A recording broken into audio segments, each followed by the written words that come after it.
கும்பகோணத்தில் கடந்த 2 நாட்களாக பெய்த கனமழையின் காரணமாக வீட்டின் சுவர் இடிந்து விழுந்ததில் உறங்கிக் கொண்டிருந்த இளம்பெண் உயிரிழந்த சம்பவம் சோகத்தை ஏற்படுத்தியிருக்கிறது. இதுகுறித்த விரிவான விவரங்களோடு இணைகிறார் எம்முடைய செய்தியாளர் கார்த்திகேயன். சம்பவம் குறித்தான முழுமையான விவரங்களை வழங்கலாம். வணக்கம். கும்பகோணம் அருகே ஆலமங்குட்டி கிராமத்தில் வைத்து வருவர் முத்துவேல். இவருங்க வழக்கம் போல அவங்க வீட்டில் படுத்து தூங்கியிருக்காங்க. நம்ம குடும்பத்தினரோட அவர் மனைவி சீதா, மகள் கனிமொழி, ரேணுகாவோட இந்த 2 நாட்களாக தொடர்ந்து பெய்து வரும் இந்த பகுதியில் மழையினால இந்த அவங்கள வீட்டு சுவர் மழையில் ஊறி வலுவிலிருந்து இருந்தது. நள்ளிரவில் திடீரென சரிந்து விழுந்தது.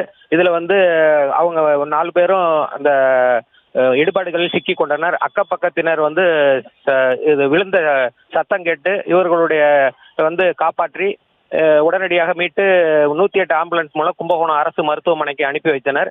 இதில் அந்த கனிமொழி என்ற மாணவி, சீதா, முத்துவேல் ஆகியோர் தீவிர சிகிச்சை பிரிவில் கும்பகோணத்தில் சிகிச்சை பெற்று வராங்க.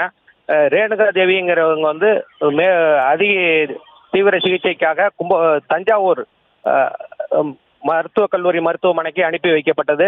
அங்கே அவர் உயிரிழந்து இந்த பகுதியில் சோகத்தை ஏற்படுத்தியிருக்கு. இது குறித்து போலீசார் விசாரணை நடத்தி வருகின்றனர். இப்போ பாதிக்கப்பட்ட முத்துவேல் குடும்பத்தினர்